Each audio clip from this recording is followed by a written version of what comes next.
ယုံကြည်ခြင်းနဲ့ကြိုးစားထားမှချိန်မှအောင်မြင်လွတ်မြောက်မယ်မဟုတ်လားတန်ရာလက်အားချောမွေရတော့တာဝန်ကိုစီအားဖြင့်စိတ်ဆက်လန်းရှုံးပေးနေမိငယ်ရဲ့ရင်မကြော်ဖြတ်သွားများကြိုးတွေတာဝန်ထမ်းရွက်တဲ့အခါကဲကိုကြိုးစွနိုင်မှာ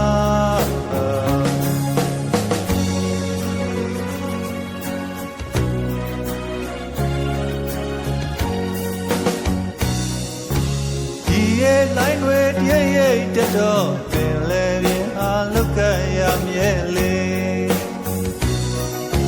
အမြဲဓာရီထက်တဲ့ရှိကကာယံကွယ်၍တားဆီးနေပါစေ